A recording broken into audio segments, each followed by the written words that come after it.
दोस्तों welcome back to my channel. मैं थोड़ा भाई पीकी में आपका स्वागत है। तो दोस्तों आज आपका जो टॉपिक है वो है आपका डेरिवेशन है आपका विभव मापी की सहायता से विद्युत वाहक बलों की तुलना कीजिए। ठीक है, विद्युत वाहक, यहाँ पर एक शब्द छूट गया है, बलों की तुलना कीजिए। तो ये आपका पूरा का पूरा प्रश्न है। ठीक है, क्या प्रश्न है कि आपका विभव मापी की सहायता से विद्युत वाहक बलों की तुलना करना है।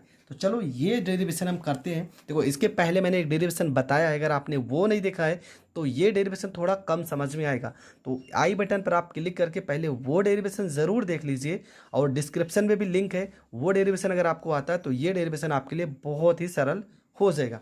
तो सबसे पहले आपको विभव मापी का प्रश्न है। तो विभव मापी के बारे में तो आपको पता ही होना चाहिए कि विभव मापी एक ऐसा उपकरण है जिसकी सहायता से दो बिंदुओं के बीच विभवांतर ज्ञात किया जाता है। बस आपको इतना ही लिखना है कि विभव मापी क्या है।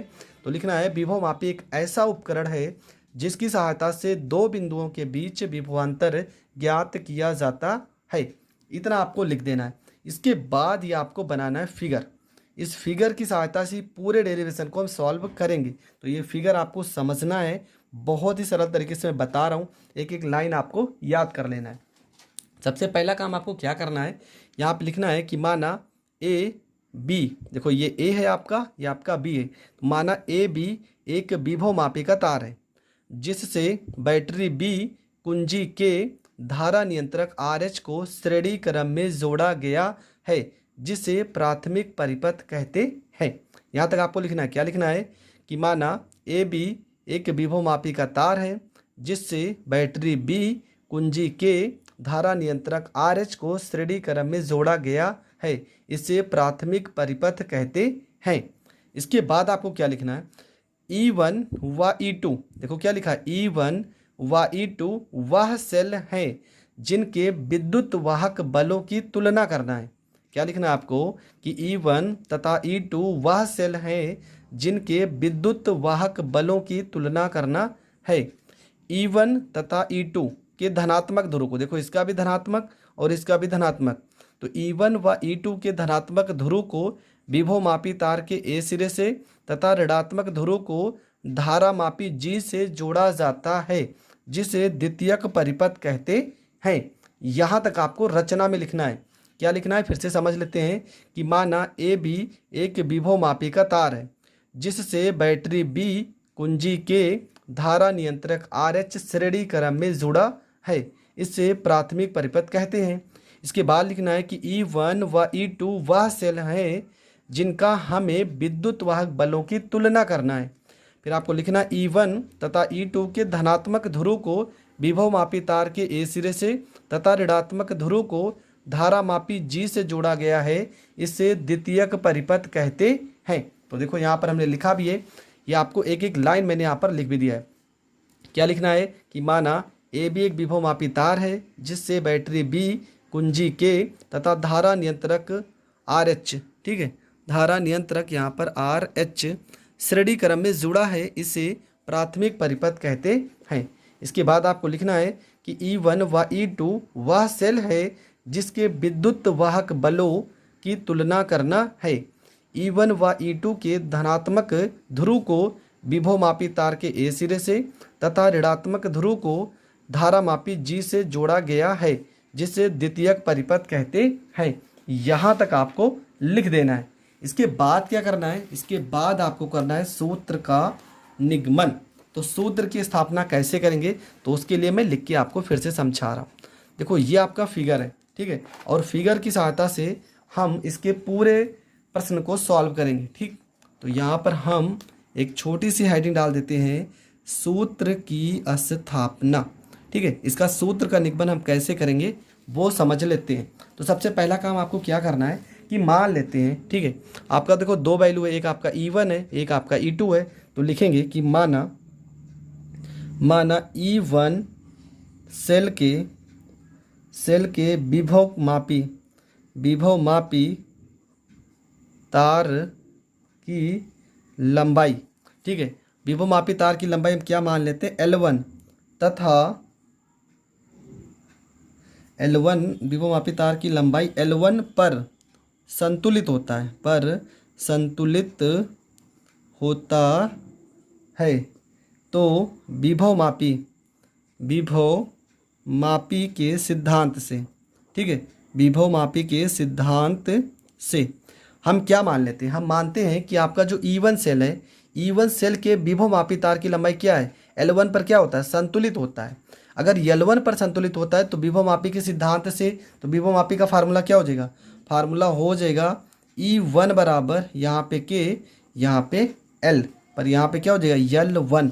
समीकरण इसे हम क्या मान लेंगे? फर्स्ट विभवमापी के सिद्धांत में हमने यही तो प्रूव किया था। क्या प्रूव किया था विभवमापी के सिद्धांत में?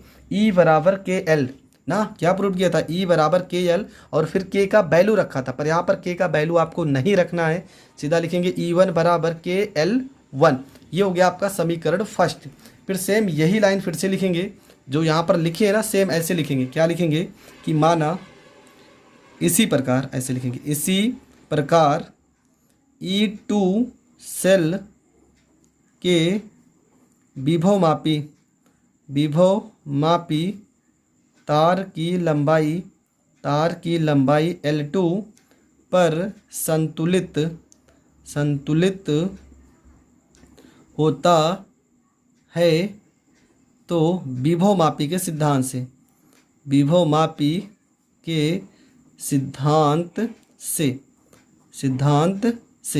तो विभवमापी के सिद्धांत से क्या हो जाएगा? फार्मूला आपका हो जाएगा E2 बराबर में KL2। समीकरण क्या हो जाएगा? सेकेंड हो जाएगा। तो हम क्या लिखेंगे? समीकरण फर्स्ट में सेकेंड से भाग करने पर तो यहाँ पे भाग कर देते, क्या हो जाएगा? E1 के बटे में आ जाएगा E2 बराबर KL1 के बटे में आ जाएगा KL2 आ जाएगा। देखो यहाँ पे K से K कट जाएगा, तो आपका आ जाएगा E1 बटे में E2 बराबर L1 बटे में L2, और यही आपको प्रूव्ड करना था। तो यहाँ पर आप लिख भी देंगे कि इस सूत्र की सहायता से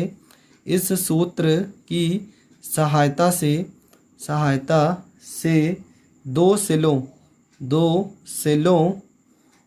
के विद्युत वाहक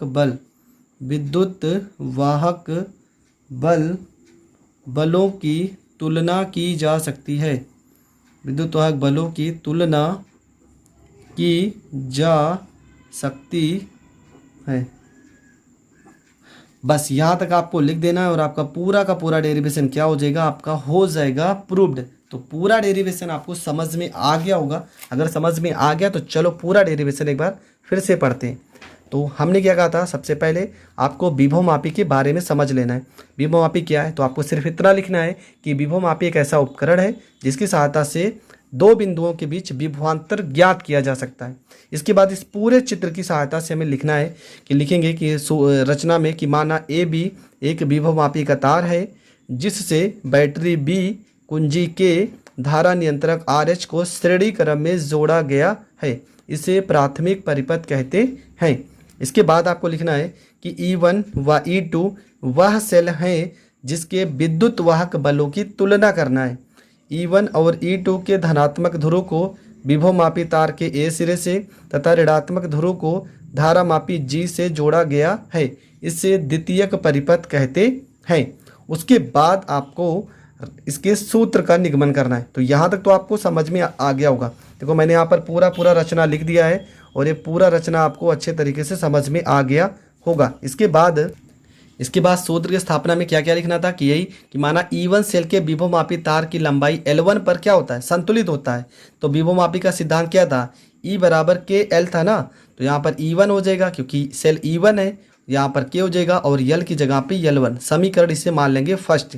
ठीक इसी प्रकार E2 सेल के विभवमापी तार की लंबाई L2 पर अगर संतुलित होता है तो विभवमापी के सिद्धांत से फार्मूला क्या हो जाएगा? E2 बराबर KL2। समीकरण हो जाएगा सेकेंड। फर्स्ट में सेकेंड से कर देंगे भाग, तो यहाँ पर हो जाएगा E1 बटे में E2 बराबर KL1 बटे में KL2। K से अगर K कट जाएगा तो आपका वैल्यू आ जाएगा E1 बटे में E2 बराबर L1 बटे में L2। लिखेंगे इस सूत्र की सहायता से दो सेलों के विद्युत वाहक बलों की तुलना की जा सकती है। तो ये डेरिवेशन भी मैंने बहुत ही सरल विधि से बताया है। आई होप आपको बहुत अच्छे से समझ में आ गया होगा। हाँ, अगर ये वीडियो थोड़ा बहुत भी कन्फ्यूजन है तो इसके पहले का वीडियो आप ज़रूर देख लीजिए। वहाँ पर मैंने विभवमापी के कार्य सिद्धांत को समझाया है। बहुत ही अच्छे तरीके से। अगर वो वीडियो आप समझ गए तो ये डेरिवेशन आपके लिए बहुत ही ईजी हो जाएगा। तो मिलेंगे नेक्स्ट वीडियो में, तब तक के लिए जय हिंद, जय भारत।